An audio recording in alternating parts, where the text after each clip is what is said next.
Thank you, Mr. Smith, for coming in so I can talk to you about Max and his current semester and the things that's going on with him academically. As you know, we did send a paper home to get some input about his academics and the different things that he's into creatively and how he responds in different scenarios. And so I just want to go over some of the information that you sent back to us in the parent input. Is that okay? Yes. Okay. So some of the things that you talked about, you said that Max learns concepts and theories fast. You said that he gets frustrated when it takes multiple tries to master something new. You did say that he's able to think 3 or 4 steps ahead, which is really, really good. You said that he likes to build and create things and that you guys use like complex Lego blocks at home when you're doing different activities.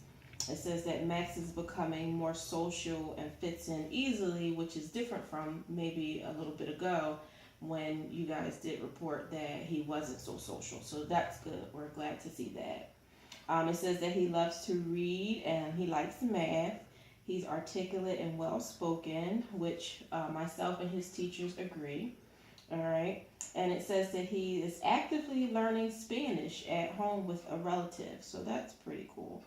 It also says that he's able to transfer computer skills from program to program. So we looked at some of the teacher input as well, but I don't know if you know the screening process for giftedness. I'm going to go over that with you in a minute. Okay, just going off of some things that I've noticed. I have some questions. Okay. Can you tell me about the screening process and the types of assessments used? Okay. So the screening process consists of your parent input that I just went over, the teacher's input, and then there's different screenings or tests or assessments that we use as a district. So the teacher input included his academic performance, okay, and the testing that we use is standardized testing in particular, and we use the Wyatt or the Wechsler Individual Achievement Test, second edition, and we use the Kaufman Brief Intelligence Test, second edition. So the Wyatt, that's what we call it for short, that measured his math and his reading. And then the Kaufman Brief Intelligence Test measure his knowledge of words and their meanings. So just to let you know, the Wechsler Individual Assessment Test, that measures those areas and it gives like a bracket. So the average score for most students is 100.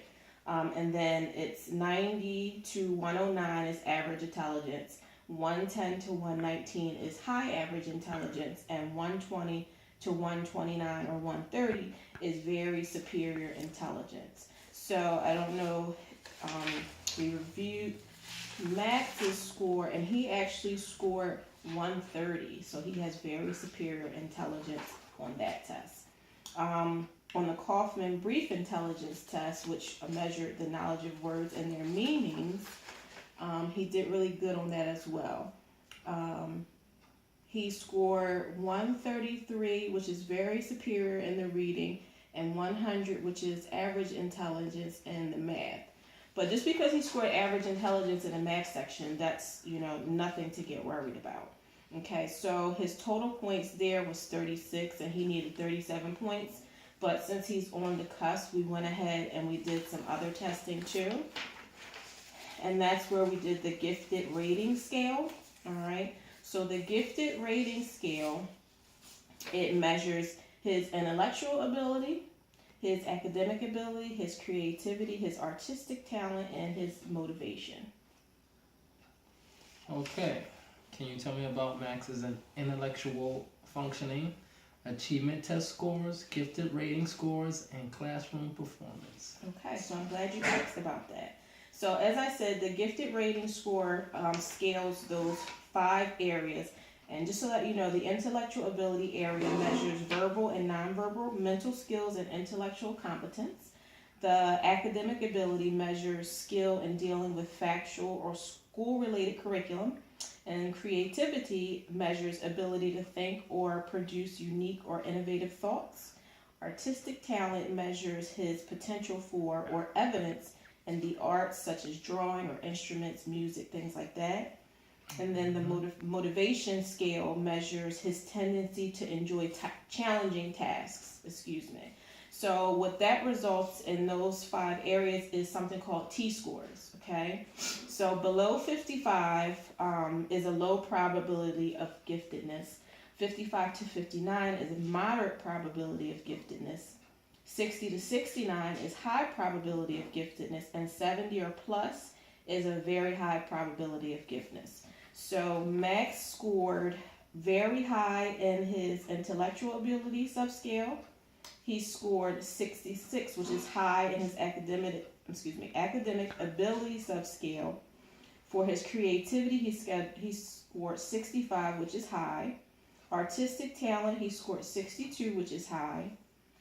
Leadership, he scored 62, which is high. And then motivation, he scored a 70, which is very high. So what we do is we do a combination of his Wechsler individual achievement scale and the Kaufman brief intelligence test, and that was a 36, and we bring that down to his gifted rating scale. And then we look at his classroom performance and his acquisition and retention rates. All right. So his achievement in his classroom, he's exceeding classroom expectations consistently. He is a little bit above grade level for his age and as compared to his peers. In his reading and language arts, he's scoring between 95 and 100%. So again, that's that at or above grade level. And then in his math, he's scoring between 85 and 89% at or above grade level. All right, so at this time, we do believe that Max is showing some giftedness. Okay, do you have any questions? So what happens next? Okay, so what I'm going to do is based off of his scoring, and like I said, he had the 36 up in the top section, and then his acquisition, classroom performance, and gifted rating scales gives him a total of 52 with those combined scores. So I am going to refer him to the school psychologist, and then she is going to do further testing or the actual specific gifted testing. And that test is called it is going to be the Gifted Multidisciplinary Evaluation, or it's called a GME for short. Okay, and you will be totally involved in that whole process. And at the end of that evaluation, we will be able to finally determine whether or not he is legitimately gifted. And if so, we'll be able to start planning for him and putting him in classes that will cultivate all those areas that he's scoring really, really, really well in. Okay, so what we'll do now is we'll just follow up and make an appointment for you to talk to the school psychologist. If you have any questions, you have my number as a school counselor. If you have any questions after this, you can just call me and let me know. Okay. Okay. All right. So thanks for coming in and meeting with me. Thank you All much. right. I look forward to working with Max. All right. All right. Take it easy.